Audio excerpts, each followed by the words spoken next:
El año es alrededor de 1400 a.C. Los israelitas avanzan dura y penosamente hacia la tierra prometida.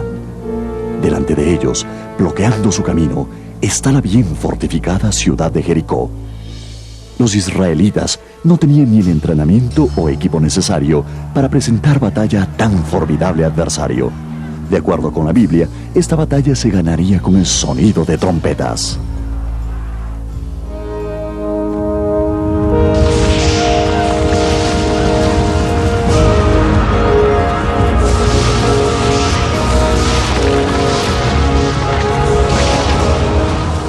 Todo el griterío y bullicio del mundo no causaría el derrumbe de paredes de 4,5 metros de espesor.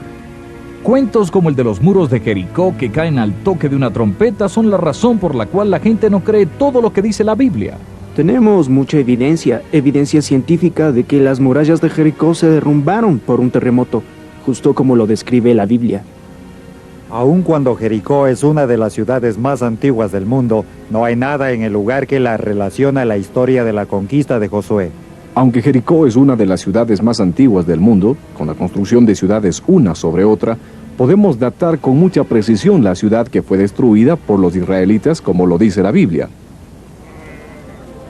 Por 40 años, Moisés guió a su pueblo por el desierto de la península del Sinaí, preparándolos para el día en que llegarían a Canaán, la tierra prometida. Ahora dependía de Josué entrar y apoderarse de esa tierra. Pero la gran ciudad amurallada de Jericó, que había estado ahí por miles de años, se interponía entre el éxito o fracaso de Josué para conquistar Canaán para los israelitas. Josué no tenía ninguna de las máquinas de guerra capaces de destruir o siquiera penetrar tal fortaleza. Solo un milagro enviado por Dios lo lograría. Y ese milagro, de acuerdo con la Biblia, hizo que las murallas de Jericó cayeran al sonido de trompetas. ¿Hecho o ficción? ¿Sucedió en realidad? Los eruditos bíblicos creen que Josué formó el primer ejército israelita. Así como Moisés había tomado a los esclavos de Egipto y los había moldeado en un solo pueblo, así Josué hizo un ejército de guerreros a partir de campesinos, alfareros y comerciantes. Entre su tribu de Efraín, el nombre de Josué era Oseas. Moisés lo llamó Josué. La primera prueba de los soldados israelitas no tardó en llegar, ya que andaban por territorio bárbaro y hostil. ¡Otra vez! ¡Ataquen a las fuerzas amalecitas! ¡Al ataque! ¡En el nombre de Moisés! ¡En el nombre de Israel! ¡En el nombre de Dios! ¡A la carga! En Amalek, la batalla fue cruenta. La Biblia nos dice que mientras Moisés mantenía sus brazos alzados, las inexpertas tropas de Josué ganaban, pero cuando dejaba caer sus brazos, empezaba a perder. Moisés pidió ayuda para mantener sus brazos alzados todo el día, y guiados por Josué, el nuevo ejército ganó su primera victoria. Es muy probable que Josué también era el guardaespaldas personal de Moisés, y cuando él subió al monte para hablar con Dios, Josué fue el único que lo acompañó. Hubo muchos, aunque pequeños, encuentros con bandoleros, bandidos y tribus hostiles. La Biblia solo menciona otras dos batallas principales, mientras Israel estaba en el desierto: Hesbón, donde derrotaron a los amorreos, y Basán, donde destruyeron las ciudades y humillaron a su arrogante rey.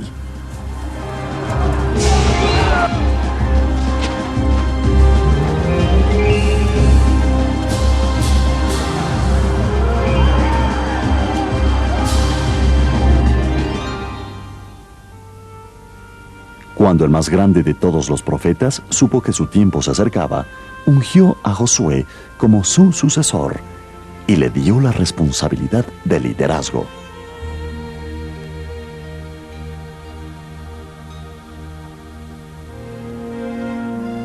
Según el libro de Josué, El río Jordán dejó de correr para que los israelitas cruzaran hacia Canaán y Josué pudiera preparar su ataque contra Jericó. La idea de que el río Jordán dejó de correr para que Josué y los israelitas cruzaran en tierra seca es una razón para dudar de todo el libro de Josué. Usualmente el río Jordán es demasiado correntoso como para cruzarlo a pie, pero a menudo después de un terremoto el agua se estanca, algunas veces hasta por un par de días, como sucedió en 1906. Estoy convencido de que, similarmente, durante la conquista de Josué, el río Jordán se secó como resultado de un terremoto. La Biblia nos dice que era necesario destruir a Jericó. Era una fortaleza pagana de depravación, una abominación ante Dios y una puerta cerrada a la tierra prometida. Después de cruzar el río, Josué mandó espías a la ciudad, cuyo informe pudo haber causado gran preocupación entre sus generales. Jericó estaba bien protegida, bien abastecida, con grano de la cosecha, y tenía un manantial natural dentro de la ciudad. Jericó podía resistir un asedio muy largo. Estamos en una posición terrible. Tenemos al río a nuestras espaldas y todas las ciudades armadas de Canaán al frente. Mis consejeros sugieren ir al sur. Empezar con algo más pequeño. Si Josué insiste en esta locura, perderemos la flor innata de nuestro ejército en esas paredes.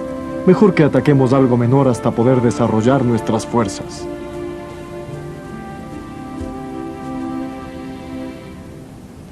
Buenas noticias. Tenemos buenas noticias, mi general. El bastión amorreo solo espera que ataquemos. ¿Y cuándo será eso, general? El primer día de la luna nueva, Zabulón. ¿Qué? ¿En tan solo 7 días? Dios creó el universo entero en menos tiempo. 7 días. Y Jericó será nuestra. ¿Hay noticias de la ciudad? ¿Se rendirán sin presentar batalla? ¿Quieren que lleguemos a un arreglo? Se burlan de nosotros y de nuestra presencia. Son fuertes y están bien abastecidos, tal como lo imaginamos. Podrían resistir un asedio por años. Entonces, ¿cómo vamos a conquistar esta fortaleza pagana? De seguro que no arrojándonos contra esas murallas indestructibles. Con fe, mis valientes y preocupados comandantes. Dios me ha hablado. Y les diré el plan, pues comenzaremos al rayar el alba. Con su permiso, mi general. Llevaría semanas fortalecer nuestro ejército. La victoria no vendrá por nuestras fuerzas, sino por el poder de Dios. Por eso, esta vez no habrá saqueo. Nada. Ni siquiera un grano. No habrá saqueo ni botín, pero la ciudad está llena de grano. Alimentaría al pueblo por meses. Nada, generales. No se tomará nada de la ciudad. Nuestro único propósito aquí es destruir esta abominación con la espada y con el fuego. Quizás, gran Josué, podríamos saber cómo el Señor va a hacer que cumplamos. Debemos llevar el arca del pacto en medio de las filas en marcha. 7 sacerdotes con 7 trompetas irán al frente de ella. Cada día saldremos listos para la batalla y daremos una vuelta a la ciudad. El ejército marchará en silencio. Solo el sonido de las trompetas se oirá. Para los israelitas, sin duda alguna, el arca era el objeto religioso más sagrado, pues servía como estrado del verdadero Dios y la manifestación visible de su presencia. Dentro del arca del pacto estaban las 2 tablas sobre las cuales se escribieron los 10 mandamientos, la vara de Aarón que reverdeció y un jarrón lleno de maná, el alimento de los israelitas durante su travesía por el desierto. Los israelitas creían que el arca del pacto era lo que les permitió cruzar el río Jordán cuando milagrosamente se secó. El arca del pacto se usó cuando rodearon la ciudad de Jericó 7 veces. Los arqueólogos han verificado que toda la ciudad cayó al suelo. El arca se usó en batalla tras batalla y ganó victoria tras victoria para los israelitas. Por 500 años, el arca fue el objeto más precioso y sagrado del mundo. El pueblo de Israel la siguió a la batalla y también al entrar en la tierra prometida.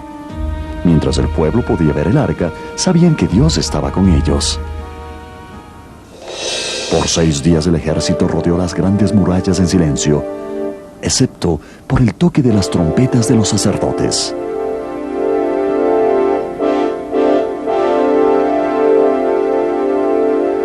En el 7º día, dieron 6 vueltas a la muralla en completo silencio. Pero al final de la 7ª vuelta,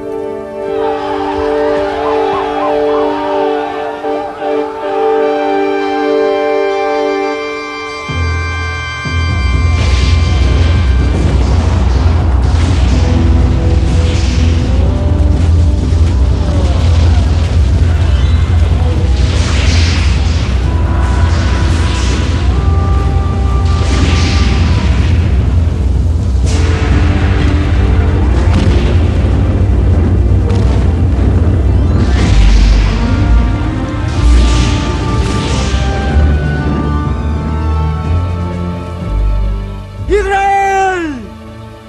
¡Por tu gloria! ¡Vengadores! ¡A la carga!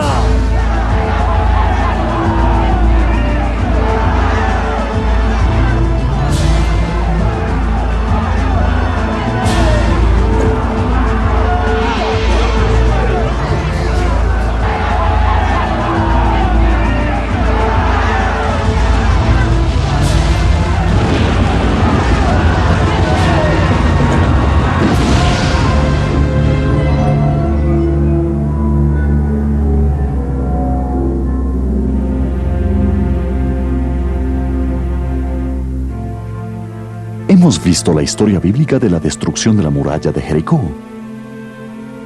¿Puede la ciencia arrojar alguna luz sobre el misterio de cómo pudo haber ocurrido? Y usando el calendario astronómico, decirnos cuándo sucedió. Los pueblos de la antigüedad no tenían relojes y calendarios como tenemos hoy. Miraban el cielo para saber la hora. Cualquier fecha dada se basaba en las fases de la luna o del sol, o una combinación de ambas. La astronomía es una ciencia exacta. Por lo que sabemos de la astronomía, hoy podemos, con computadoras, examinar lo que estos pueblos dijeron y duplicarlo en el cielo en la pantalla para poder datar eventos con precisión. Usando las referencias de la Biblia, hemos determinado que las murallas de Jericó cayeron el 9 de abril de 1421 a.C. Esto quiere decir que la primera vuelta a Jericó fue el 3 de abril del mismo año. Podemos determinar esto por el eclipse solar que ocurrió cuando el sol se detuvo para Josué 10 días después. Al ver la pantalla notamos que al mediodía, sobre esa área en particular, la luna cubría al sol en un eclipse solar como pueden verlo. Hay mucha evidencia científica de que las murallas de Jericó se derrumbaron en un terremoto, exactamente como lo dice la Biblia. La mejor evidencia son los esqueletos descubiertos en Jericó en 1400 a.C., obviamente destruidos por una muralla que se derrumbó. Por muchos años los eruditos pensaban que la historia de Jericó era una leyenda mítica, pero al interpretar correctamente la evidencia arqueológica vemos que concuerda de manera exacta con la Biblia. La ciudad de Jericó tenía fuertes defensas. La rodeaban 2 murallas de ladrillo. La evidencia arqueológica demuestra que esas murallas se derrumbaron como se describe en la Biblia, y probablemente a causa de un terremoto. Restos de esa muralla aún siguen allí. Es más, tengo aquí uno de esos ladrillos. Tiene unos 3.400 años. Si observan conmigo esta reconstrucción arqueológica, les mostraré cómo sucedió. La ciudad estaba rodeada por una muralla recubierta de piedra de unos 4 metros de altura. Encima había una pared de adobes de unos 6 metros. Esto es lo que los israelitas vieron al dar vueltas a la ciudad por 7 días, como lo dice la historia bíblica. Detrás de esas paredes había un enorme promontorio de tierra que rodeaba toda la ciudad. En la cresta de ese promontorio había otra muralla de adobes también de unos 6 metros. Sobre este terraplén había casas construidas. En la excavación de la ciudad, los arqueólogos encontraron abundante evidencia de que hubo un terremoto en el momento en que la ciudad llegó a su fin. Cuando excavaron en la base exterior de esta muralla exterior, recubierta de piedra, encontraron montones de adobes derrumbados como vemos en este dibujo. Ahora bien, aunque estas murallas de adobe se derrumbaron, la pared de piedra, la muralla de 4 metros, aún sigue ahí. ¿Cómo lograron los israelitas cruzarla? Pues bien, en la manera en que cayeron los ladrillos formaron una rampa, de modo que los israelitas pudieron meramente subir por ella y entrar en la ciudad para incendiarla. Esto da evidencia de que el relato bíblico es correcto. La Biblia nos dice que las paredes se derrumbaron. Dentro de la ciudad encontraron grandes cantidades de grano. Era muy evidente que el final llegó justo después de la cosecha. Esto también concuerda con el relato bíblico. Es muy raro encontrar grandes cantidades de grano en un lugar antiguo. Aquí, en Jericó, encontraron en casi toda casa grandes jarrones llenos de grano. Usualmente eso hubiera sido saqueado por su gran valor, pero la Biblia dice que a los israelitas se les prohibió saquear la ciudad. Todo debía ser ofrecido a Dios. El hecho de que había mucho grano allí indica que el asedio de la ciudad fue muy corto. La Biblia dice que el asedio duró solo 7 días. Todos los detalles que han encontrado concuerdan precisamente con el relato bíblico. Como dijimos al principio, el libro de Josué es muy controversial. ¿Qué peso tiene la evidencia dada? En este caso, aunque las dudas son grandes y muchas, no hay ninguna evidencia de que los eventos escritos en el libro de Josué no ocurrieron. Los escépticos simplemente cuestionan si ocurrieron o no. Por otra parte, la evidencia científica, arqueológica e histórica ha demostrado que todo lo que dice la Biblia ocurrió y probablemente sucedió tal como la Biblia lo describe.